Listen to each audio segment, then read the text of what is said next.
Probably one of the top stories of 2021 in the mining space was Great Bear Resources getting acquired by Kinross for $1.8 billion. Doug Ramshaw witnessed it all as director. He is also president of Minera Alamos and a great follow on Twitter. Doug, welcome to Kitco. Michael, good to see you. Doug, aside from the success at GBR, and I do want to get to that shortly, it's really been a tough year for the junior precious metal space overall. GDXJ was down about 20% in 2021. What's been weighing on the sector?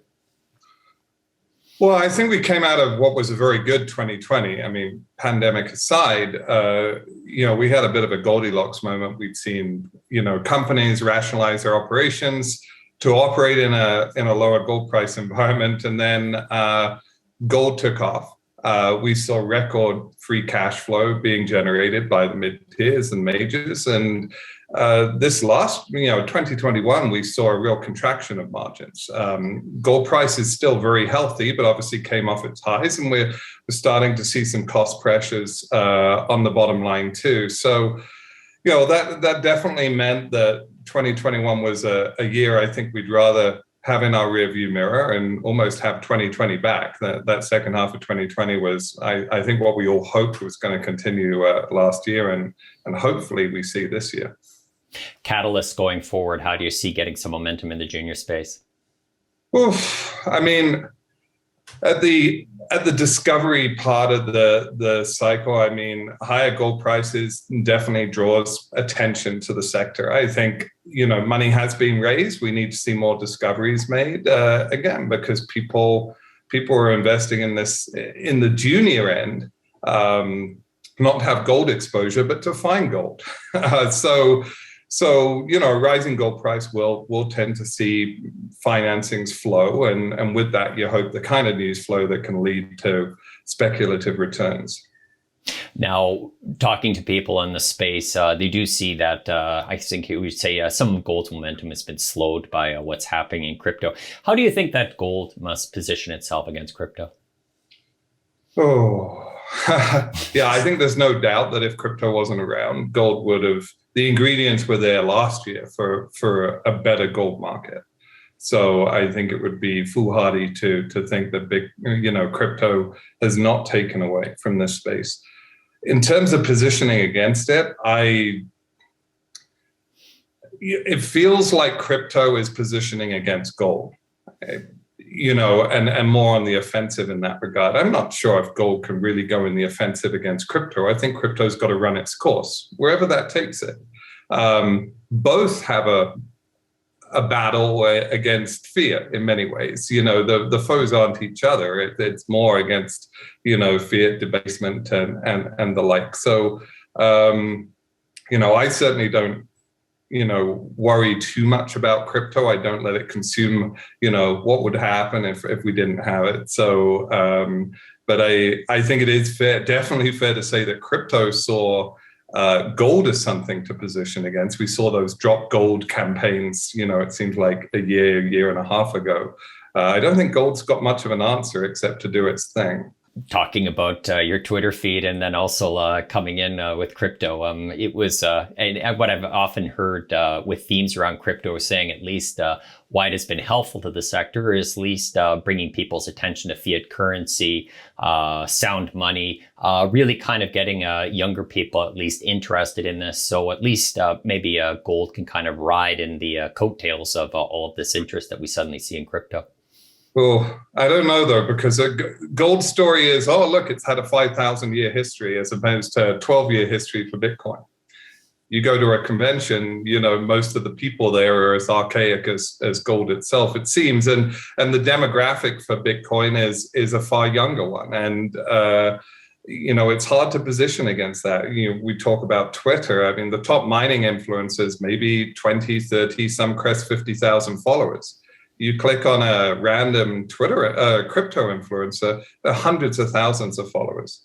That's a demographic battle that I find is going to be very hard for gold to position against. But I think also there should be comfort in the 5,000-year history of gold. I don't think that should be forgotten at a time where something is new and getting all the viral buzz. Let's talk about the red hot part of the mining sector, and that, of course, is battery metals. We've seen all of those deals, certainly with Wyloo and BHP kind of duking it out for the Noront resources, which was a lot of fun. You stated that there's one metal that you think works in the battery metal space. Yeah, when we talked recently, I mean, for me, kind of takes me back to the late 90s where copper had its run because it was all about the electrification of China and the like. And for whatever the battery tech ultimately is going to be, and I'm sure it's going to continue to evolve, and the different metals that are required for that battery tech are going to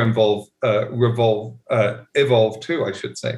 But the last mile solution, the transmission solution, the 50 pounds in every EV, is copper. And I think copper is amongst the base metals, is going to have a very strong outlook. We're already seeing it right now.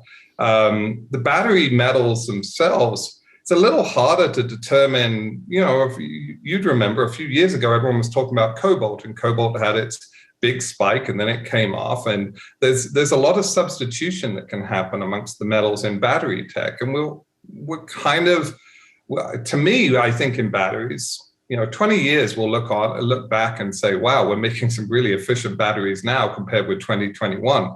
And it's kind of like the battle of Betamax and VHS back in the day. And VHS won out, but then DVDs came along, and everyone who had a DVD probably thought they were the smartest guy. And then Blu Rays came along. So I think on the battery metal side, it's going to be very hard to pick a horse, but I think nickel is a key commodity. It's one of the few battery metals I made some investments in, and you're seeing some of the majors position in nickel right now, and I think that should be a leading indicator of where they think technology is going. Off the top, Doug, congratulations on Great Bear Resources. What I noticed when those headlines broke out is that everybody said that it was really a good story for the entire sector.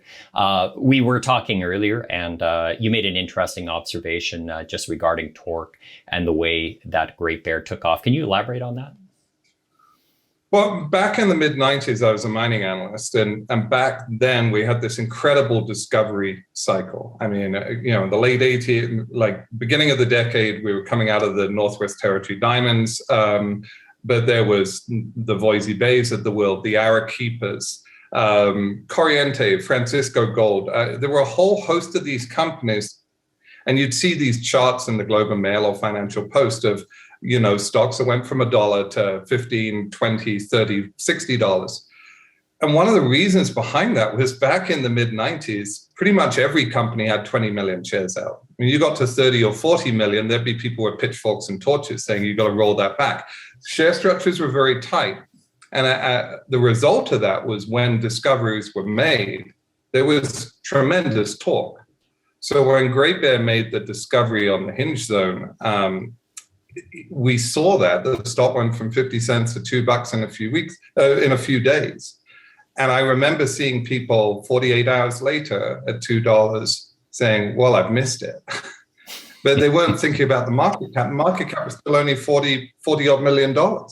So, it was great for the sector because I think, not only the wealth creation, but a reminder of those charts of yesteryear, which were a lot more common in the 1990s. We now have shell structures coming out, which have 50 million shares out the gate. I think I've seen a lot of companies follow suit after seeing the success of Great Bear's share structure, really paying much more attention to that. You're our director of Great Bear Resources. You're the president of Minera Alamos. Can you talk about the company first and what you're advancing down there? Yeah, we're kind of doing the complete opposite of what Great Bear did so well, which was focus and make a discovery on the front end of the Lassonde curve, that front peak that, is that lottery kind of period of the life cycle of exploration. We're interested in the far peak. We're building gold mines in Mexico. We built our first one in the middle of the pandemic. Came on stream end of last year, or kind of Q3 last year, and it's going through ramp up now before a commercial production decision. And it won't be our last mine. We have 2 more planned in the pipeline, and Mexico lends itself very nicely to both low capex for the kinds of projects that we're building and very good permitting timelines, which is one of the biggest, problems our industry faces is permitting. So, we think we have a business model that can build sequentially a number of these mines in rapid order at low cost, and really capture what every gold producer, all the big ones at one point, were small gold producers. And they started, and the exciting part of a gold producer, I think, is the first 10 years of their life, where you can have some really, really good organic growth. Doug, how's the political jurisdiction for running in Mexico?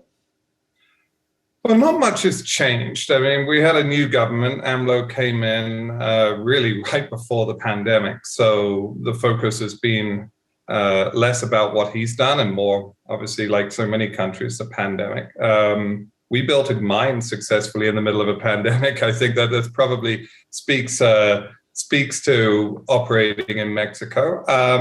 The permitting environment hasn't changed. I think it's still one of the best benefits of being in Mexico, alongside the geology. It's a tough country to operate in, despite its storied history and everything. We focus in the north of the country. We think that that's a better part of Mexico for us to operate. And our team is based down there and largely Mexican. So I think, the importance anytime you go to a jurisdiction is to really understand how to operate in it. And I think there's no better way to approach that than obviously having very much a team made up of Mexican nationals. You mentioned at the top, talking about, how would you say, constraints or constraining margins just because you see cost escalation. What's the supply issues been like? What's your input cost been like at Minera Alamos? We haven't really experienced anything too much. Fuel costs haven't really increased.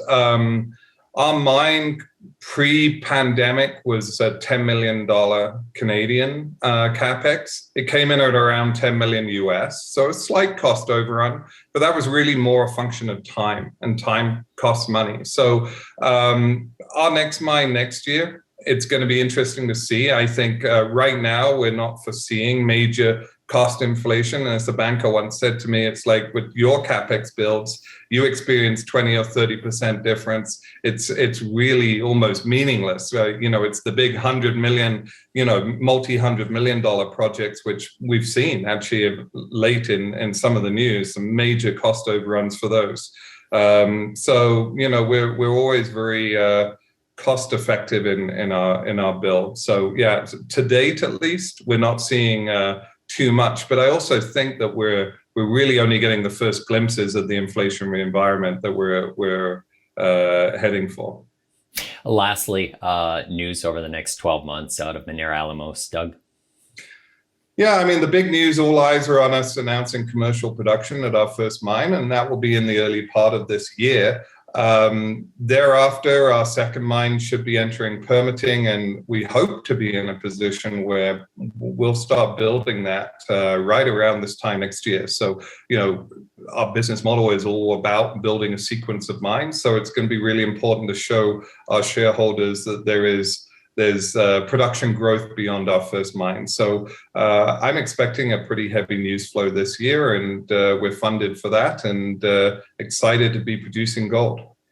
Another milestone year for you, Doug. Thank you very much for speaking with Kitco. Thanks, Michael. My name is Michael McRae, and you're watching Kitco Mining.